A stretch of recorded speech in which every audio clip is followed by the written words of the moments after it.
네, 오늘은 인지적 구두쇠 이론에 대해서 알아보도록 하겠습니다. 우리가 다른 사람을 평가하거나 판단할 때 가급적이면 노력을 덜 들여서 평가하거나 판단한다는 이론입니다. 생각마저 아낀다는 이러한 논리를 수잔 피스키와 셸리 테일러는 인지적 구두쇠라고 정의를 했습니다. 뇌는 깊게 분석하고 생각하는 것을 싫어하는 경향이 있습니다. 뇌는 외부에서 들어오는 정보 중 의미 있고 필요한 최소한의 양만 처리하는 경향이 있죠. 왜냐하면 우리 뇌는 전체 몸무게의 2%이지만 전체 에너지의 20%를 쓰는 기관이기 때문에 그렇습니다. 에너지 소비량이 많은 뇌는 자기 보존을 위해서 필연적으로 에너지를 절약해서 사용하기 때문에 그렇다는 거죠. 인생은 선택의 연속이죠. 태어나서 죽을 때까지 선택하면서 삽니다. 오늘 아침을 뭘 먹을지, 배우자는 어떤 사람을 선택할지, 직업은 어떤 것을 선택할지 등 일상의 작은 선택에서부터 큰 결정에 이르기까지 헤아릴 수 없이 많은 선택을 하게 되죠. 어떤 선택을 할 때 사람들은 이성적으로 판단하기보다는 이미지만으로 판단하는 경향이 있죠. 왜 그런 것일까요? 사람들은 주어진 자료를 합리적, 논리적으로 판단하는 이성적인 동물이 아니라 과거의 경험이나 인지 구조에 따라서 가능한 노력을 절약해서 신속하게 판단하고자 하는 경향이 있기 때문에 그렇다는 겁니다. 이러한 인지적 구두쇠 이론을 마케팅 전략에서도 많이 사용하고 있죠. 마케팅에서 소문 마케팅이 중요한 것도 인지적 구두쇠 이론의 바탕을 둔 전략입니다. 소문이 많이 나면 그 소문을 듣고 그냥 산다는 것입니다. 이 제품을 유명인이 사용한다든지 또는 내가 좋아하는 연예인이 사용하면 다른 기능들을 생각하지 않고 그냥 구매하는 것도 좋은 예입니다. 수억 원을 들여서 광고를 하는 이유도 여기에 있다는 거죠. 아이폰에는 제품 설명서가 없습니다. 애플은 복잡한 사용 설명서를 따로 만들지 않는다는 거죠. 포장 상자를 여는 순간부터 사용법이 쉬워야 한다는 방침 때문입니다.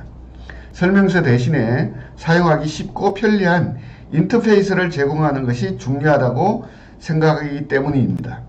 뇌는 에너지를 최소한으로 사용하려 한다는 인지적 구두쇠 이론의 바탕을 둔 마케팅 전략입니다. 학교에서도 홍길동 교수님 강의에 대한 정보를 얻고자 할 때 사람들은 다른 사람에게 홍길동 교수님 강의에 대해서 물어보게 되는 겁니다. 그런 다음에 그 사람이 말한 것을 듣고 평가하거나 판단하는 경향이 있죠. 실제로는 더 많은 정보를 수집해서 평가하고 판단해야 함에도 불구하고 다른 사람이 평가해준 기준을 가지고 결론을 내릴 확률이 높다라는 겁니다. 이러한 이론은 우리가 흔히 얘기하는 평판 이론하고도 비슷합니다.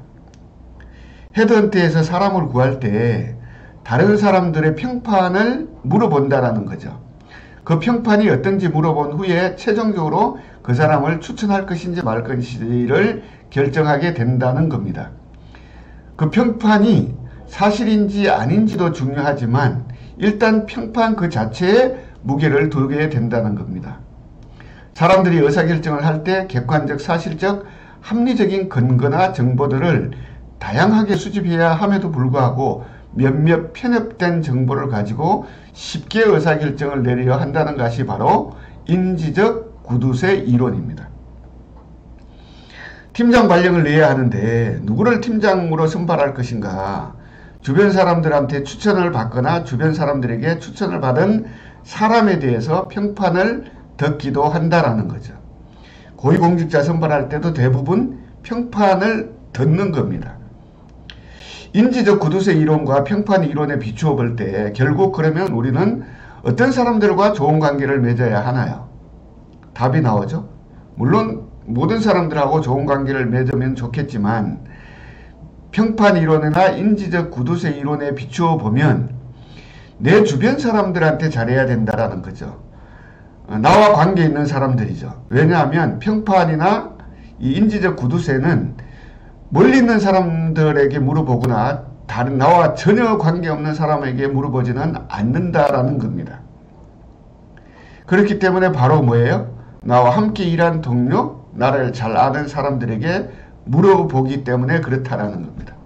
원수는 외나무다리에서 만나지 않고 원수는 조직에서 만난다는 이 가슴 아픈 이야기가 있습니다. 어쨌든 원수는 가까이 있죠. 멀리 있는 사람하고 원수질 일이 없습니다.